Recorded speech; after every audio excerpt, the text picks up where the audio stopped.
चलो आगे देखो, हम सब पढ़े थे रासायनिक बलगतिकी। क्या पढ़े थे? रासायनिक बलगतिकी, केमिकल काइनेटिक्स। ठीक, हम लोगों ने कल पढ़ा शून्य कोटि क्रिया, जीरो ऑर्डर रिएक्शन। जैसा उसका नाम है वैसा उसका क्या है, परिभाषा है।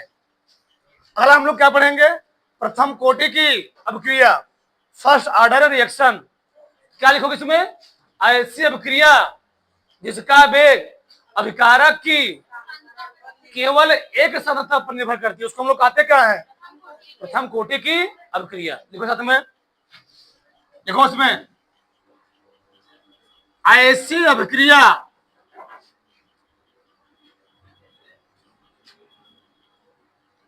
ऐसी अभिक्रिया जिसका वेग ऐसी अभिक्रिया जिसका वेग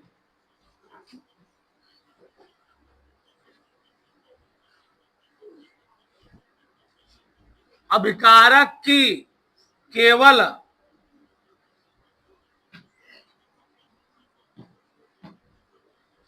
एक सांद्रता पर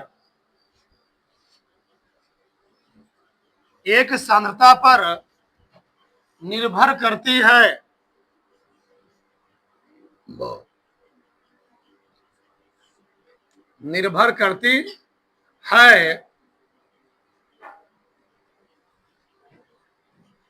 प्रथम कोटि की क्रिया कहलाती है। प्रथम कोटि की अभिक्रिया कहलाती है। ठीक है, तो ऐसी अभिक्रिया जिसका वेग अभिकारक की केवल एक सांद्रता पर क्या करे, निर्भर करती है, उसको हम लोग कहते क्या है? प्रथम कोटि की अभिक्रिया। यानी इस चीज को ध्यान समझो, बोला है कि अभिकारक की केवल एक सांद्रता पर कौन अभिक्रिया होगी वो उत्पाद पर डिपेंडेंट है। किस पर डिपेंड करेगी? हमेशा अभिकारक पर। जो हम अभिक्रिया का वेग लिखेंगे,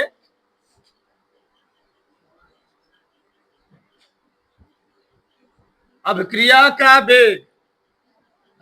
का वेग हमने बताया था क्या लिखोगे?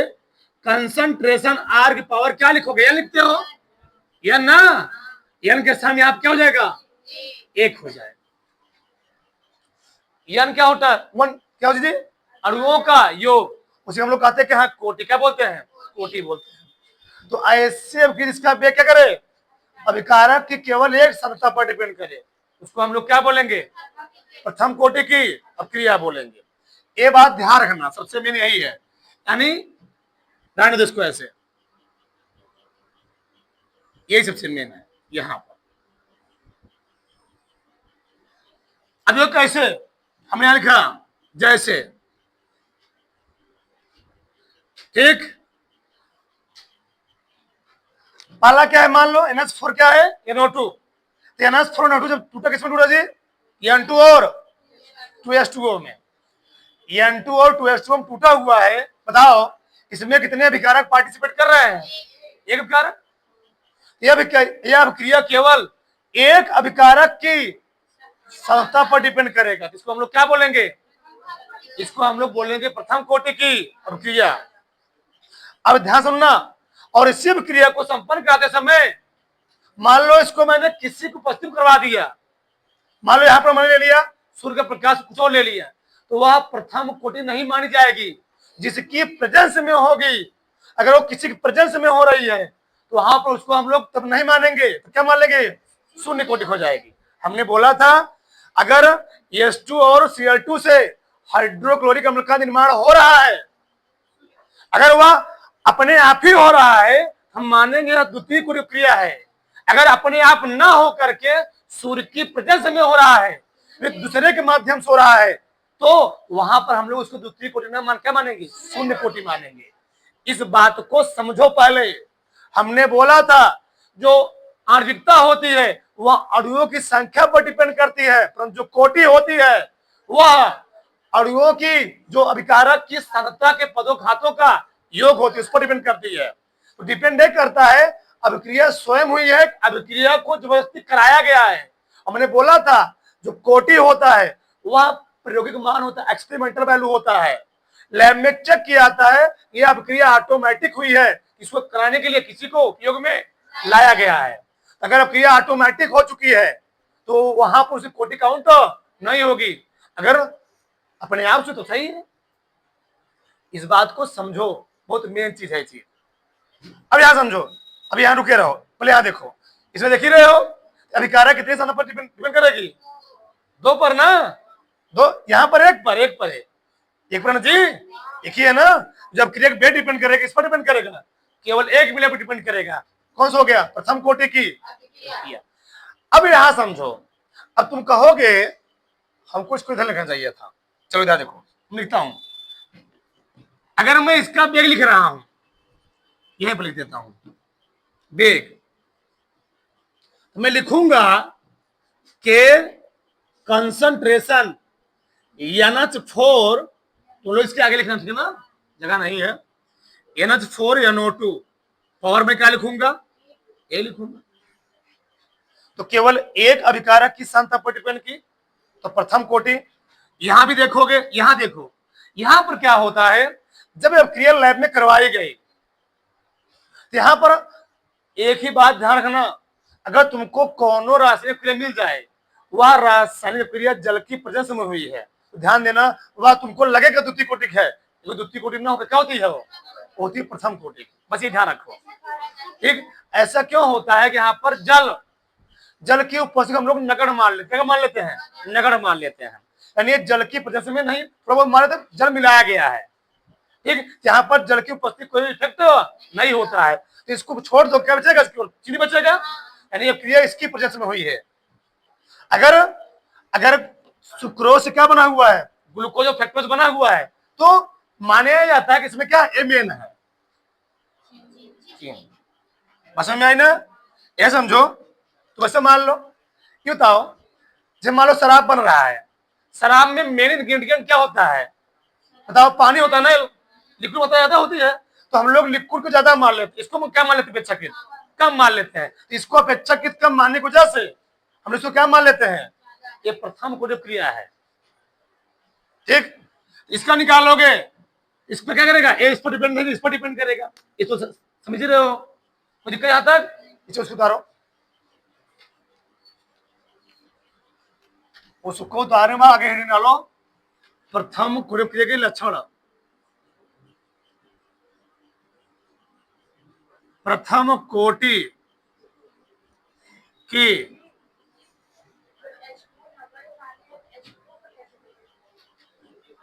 इसको नगण्य मानते हैं, इसको नगण्य मान लेंगे, कम मानते हैं। तो एल्कोहल में चीनी होता है, शराब में क्या होता है? अधिकतर पानी होता है, लिक्विड, इसको कम मान लिया था, इसको कम मान लेते हैं, और नहीं जो काउंट किया था सांद्रता में, वो सांद्रता पर डिपेंड नहीं करता है, ये डिपेंड करेगा, ठीक। ये बात है प्रथम कोटि क्रिया की विशेषताएं।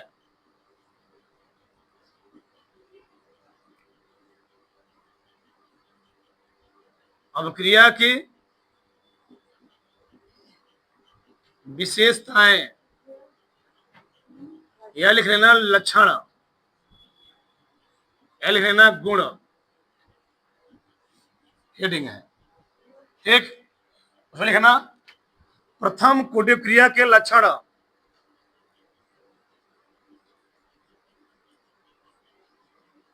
प्रथम कोटि की क्रिया के लक्षण,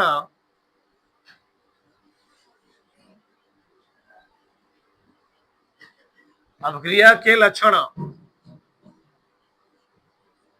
निम्नवत हैं, निम्नवत हैं, ठीक। अब पहला पॉइंट लिखो, पहला पॉइंट, प्रथम कोटि क्रिया के, प्रथम कोटि की क्रिया के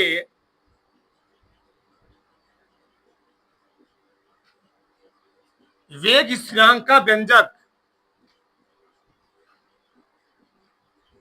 वेग स्थिरांक, यही सबसे मेन ध्यान रखना, किसी भी कोटि क्रिया के जो वेग स्थिरांक का व्यंजक वही क्या होता है? सबसे मेन होता है, ध्यान रखना, ठीक। प्रथम कोटि क्रिया के वेग स्थिरांक का व्यंजक प्रूव करेंगे हम लोग आगे। व्यंजक निम्नवत होता है, निम्नवत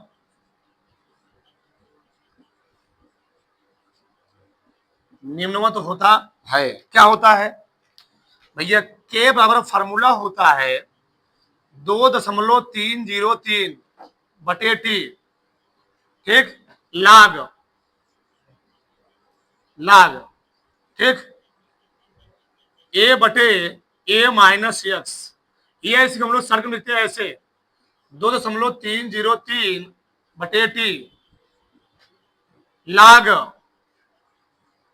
कंसंट्रेशन आर नॉट बटे कंसंट्रेशन आर टी। दोनों यूज होंगे, ध्यान रखना। ये नीचे टी, ध्यान रखना। ये क्या है?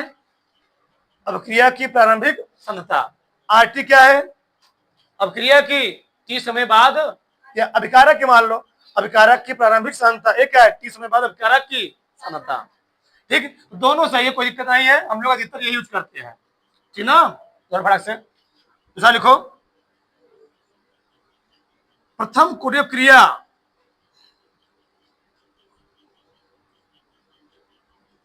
प्रथम कोटि की क्रिया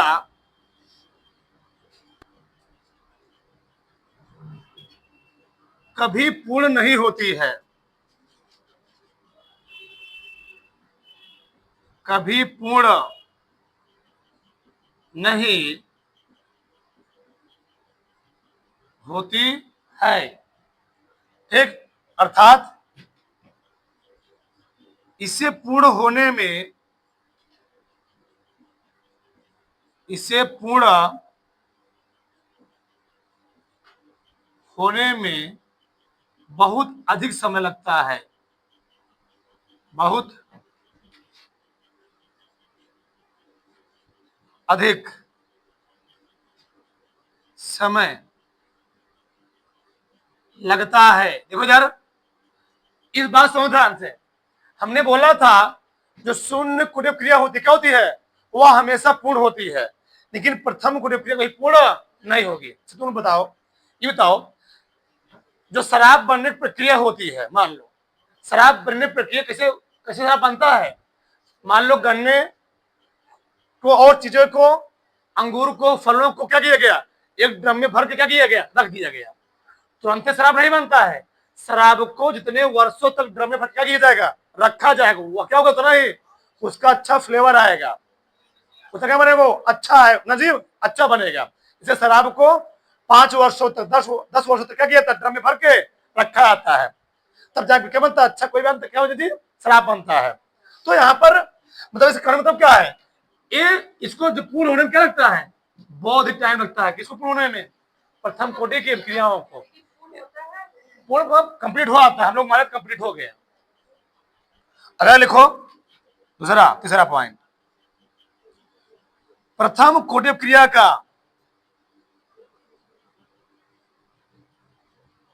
प्रथम कोटि क्रिया का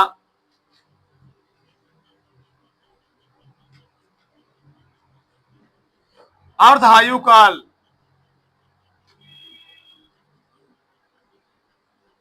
अर्धायु काल निम्नवत है,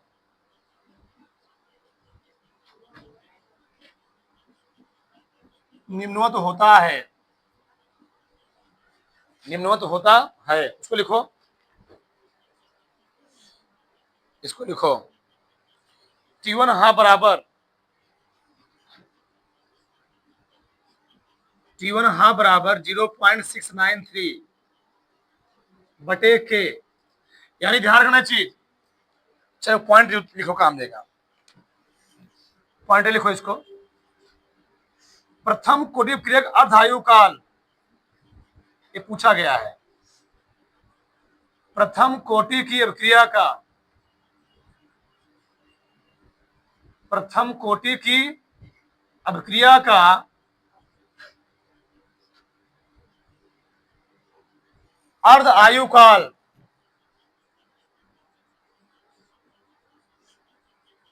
अर्धायु काल उसकी प्रारंभिक सांद्रता पर, उसकी प्रारंभिक सांद्रता पर निर्भर नहीं करता है, निर्भर नहीं, लिखो एक बार फिर समझाना, ठीक ना, निर्भर करता है। देखो यार, यह है प्रथम कोटि क्रिया का अर्धायु काल। क्या इसमें कहीं यार लिखा गया है किस पर डिपेंड कर रहा है? वेग स्थिरांक पर। यानी हम लिख सकता है, पॉइंट लिख सकता हूं, प्रथम कोटि क्रिया का अर्धायु काल, उसके वेग स्थिरांक क्या होता है बेचुमा, ये भी पॉइंट हो सकता है लेकिन नहीं लिखेंगे, ठीक। तो प्रथम कोटि क्रिया का अर्धायु काल जो होता है वह आर पर डिपेंड नहीं कर रहा है, किस पर डिपेंड कर रहा है? उसके वेग स्थिरांक पर। और वेग स्थिरांक क्या है जी? यहाँ पर वेग स्थिरांक व्युत्क्रमानुपाती है। क्या है? व्युत्क्रमानुपाती है, यानी उसकी सांद्रता पर डिपेंड नहीं करता है। पूछा गया चीज ध्यान रखना कई बार कि प्रथम कोटि क्रिया का अर्धायु काल क्या उसके सांद्रता पर डिपेंड करता है? नहीं। किस पर डिपेंड करता है? वेग स्थिरांक पर। ठीक, अगर लिखो 5वां पॉइंट, लास्ट पॉइंट लिख लो। प्रथम कोटि क्रिया का मात्रक लिखवाया गया है ना वेग स्थिरांक का, सेकंड इनवर्स होता है। प्रथम कोटि की क्रिया का, प्रथम कोटि की क्रिया का वेग स्थिरांक का मात्रक यानी के का मात्रक, पूरा मैं पीछे प्रूव करवाया हूं। वेग स्थिरांक का मात्रक क्या होता है? सेकेंड इनवर्स होता है, सेकेंड इनवर्स होता है, सेकेंड इनवर्स होता है। उतारो 5 पॉइंट, उतारो फटाक से, उतारो फटाक से। चलो आगे देखो यार, चलो आगे देखो, हम लोग आगे पढ़ेंगे प्रथम कोटि क्रिया के वेग स्थिरांक का व्यंजक, ठीक ना। चलो इधर प्रूफ करेंगे इसको हम लोग। चलो टाइम है अभी, ये बताओ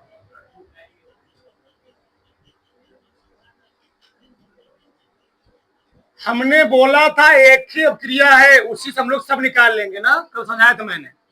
किसी अभिक्रिया के लिए, किसी अभिक्रिया के लिए वेग, किसी अभिक्रिया के लिए वेग, अब सबका ध्यान हो जाइए। हमने लिखा था D concentration R upon dt बराबर क्या? के कंसंट्रेशन आर की पावर n, जहां n क्या है? अभिक्रिया की, अब लिखना बंद कर दो, ठीक। जहां n है अभिक्रिया की कोटि, अभिक्रिया की कोटि, सही ना। बताओ हम लोग कौन सी अभिक्रिया पढ़ रहे हैं जी? इसकी कोटि कितनी होगी? 1 होगी। बताओ, बोलो मत, ठीक। प्रथम कोटि की, प्रथम कोटि की अभिक्रिया के लिए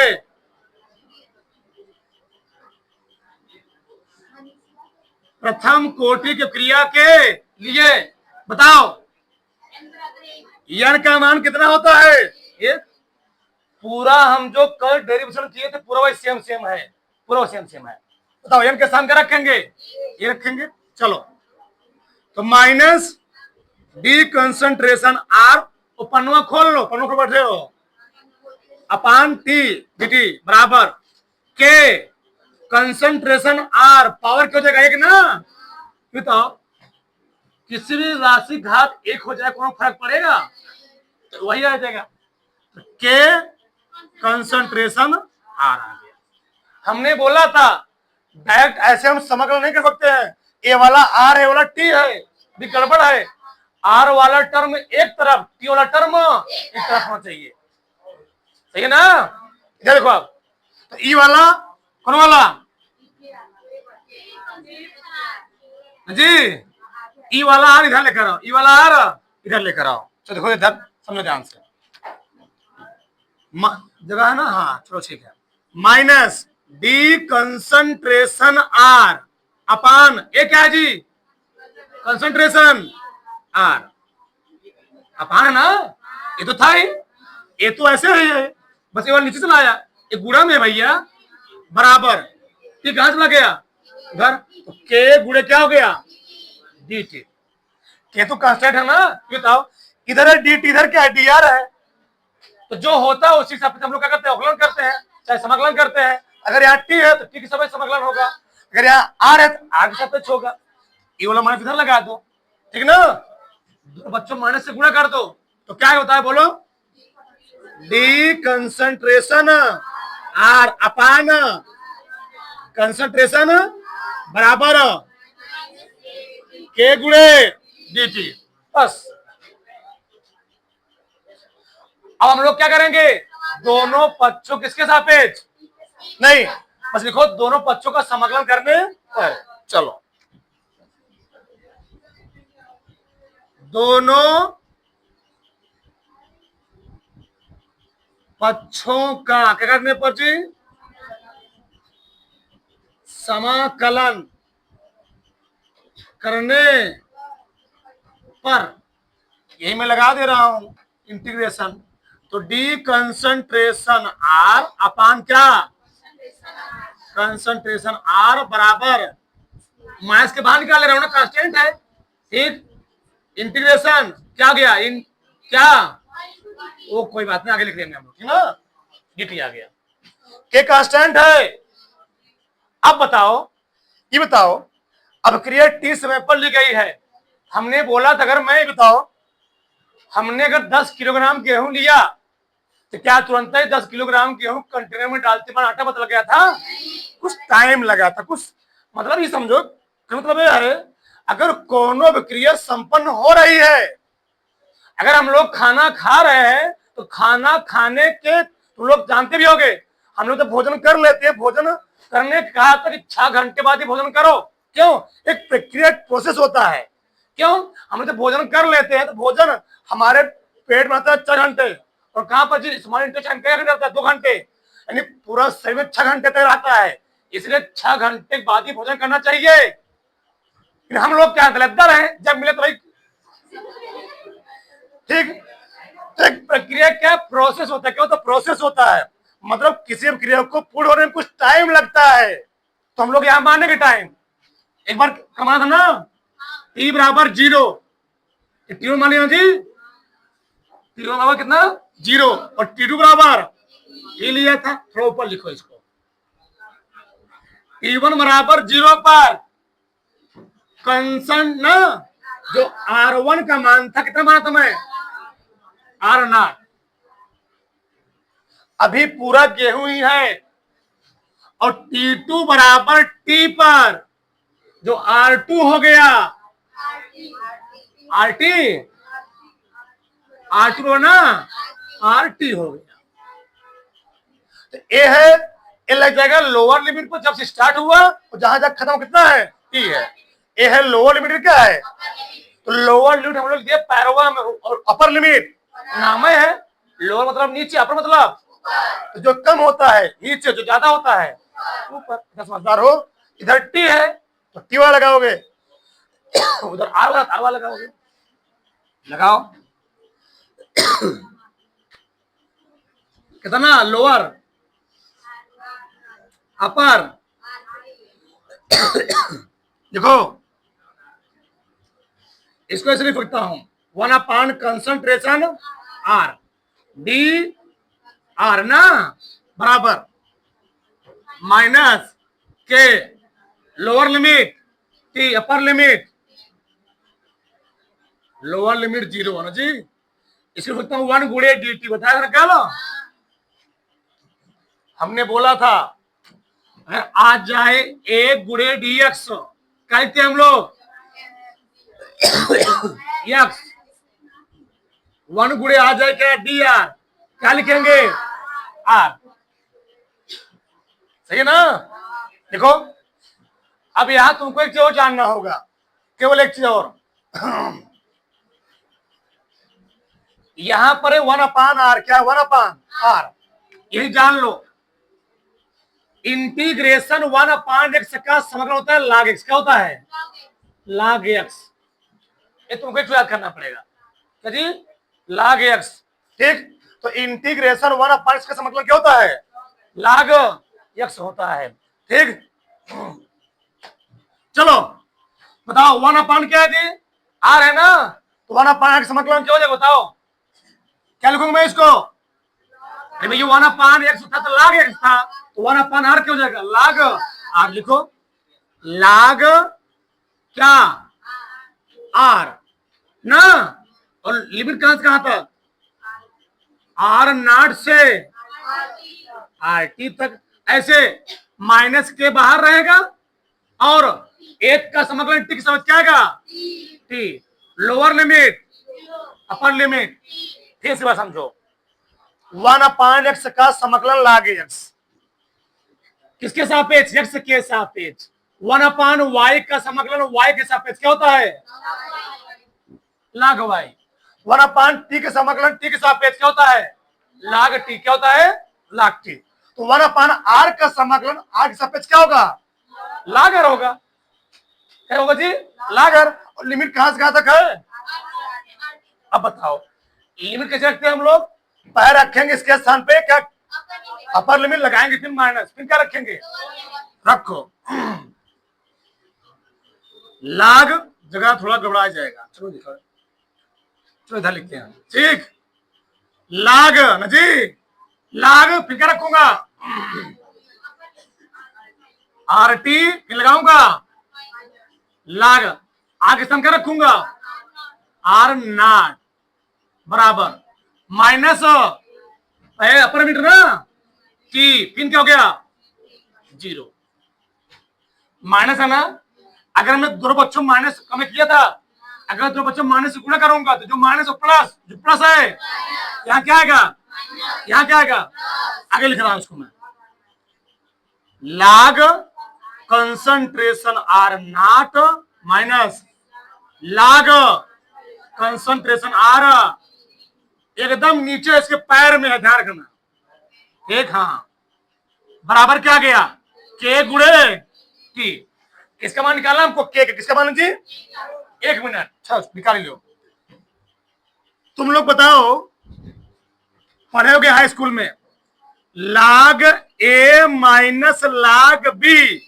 बराबर क्या होता है, लाग ए अपान, फार्मूला होता है, लाग ए माइनस लाग बी, और क्या होता है, लाग ए अपान, तो लाग ए माइनस लाग बी क्या लिखूंगा मैं, लाग R0 अपान लाग, लिखूंगा लाग कंसंट्रेशन R0 अपान कंसंट्रेशन RT, अब बगड़ियम क्या है इसके, के है ना, चलो रुके रहो अभी, के गुणे क्या गया टी, तो के बराबर क्या लिखूंगा मैं, के बराबर 1/T ना जी, 1/T लाग कंसंट्रेशन R0 बटे कंसंट्रेशन RT, 1 मिनट, एक फार्मूला से और लगेगा केवल, अगर तुम लोग जान लो, अगर लिखा गया हो लाग की प्रॉपर्टी होता है, अगर लिखा गया लाग ई की पावर x, ई हमेशा लाग में छुपो, ध्यान रखना, ई हमेशा लाग में छुपा होता है, तो लाग ई की पावर से लिखा गया है, इसको हम लिख सकते हैं, इसको लिखेंगे 10 में, किसमें लिखेंगे 10 में, तो लिखते हैं 2.303 लाग 10 के पावर x, समझे, जहां ई है वहां जाएगा 10, ये फार्मूला है, फार्मूला होता है, इसे फार्मूला ना, लाग ए माइनस लाग बी क्या होता है, लाग ए अपान, तो लाग ई की पावर क्या होता है 2.303 लाग 10x, ठीक, बताओ तो आगे क्या जी, के बराबर 2 देखो फार्मूला ना, देखो यही लिखा गया, यहाँ पर क्या है, ई छिपा है, ई छिपा x है, क्या लिखूं मैं 2.303 लाग क्या, टेन है ना, कंसंट्रेशन R0 अपान कंसंट्रेशन RT, या इसी चीज को R0 क्या है, ए है अभिकारक की प्रारंभिक सांद्रता, उसको लोग दिखाते हैं ए से, और टी समय बाद जो सांद्रता होती है कुछ घट जाती है, क्या होती है, घट गई, उसको लोग दिखाएंगे ए माइनस एक्स से, किसे जी, ए माइनस एक्स से, यानी के बराबर आता है 2.303 लाग 10 क्या, एक छोटा एकदम छोटा होता है, चाहे इसको चाहे मत लिखो, ए अपान क्या हो गया, ए माइनस बताओ अभी मैं एक प्रूफ किया था ना, लिखा था ना, देखो दोनों लिखा था, मैं दोनों लिखा था। ठीक, के बराबर 2.303 अपान टी नहीं लिखा हूं, अपान क्या लिखोगे, टी भी है, अपान टी भी दोनों में। हाँ मतलब आर नाट को दिखाते हैं ए से अभिकारक की प्रारंभिक सांद्रता टी समय बाद घट जाती है, हम लोग किसे कहते हैं, ए माइनस एक्स से, ध्यान रखना है चीज। हाँ उतरे बाद फिर समझा देंगे, उतारो पहले थोड़ा पूरा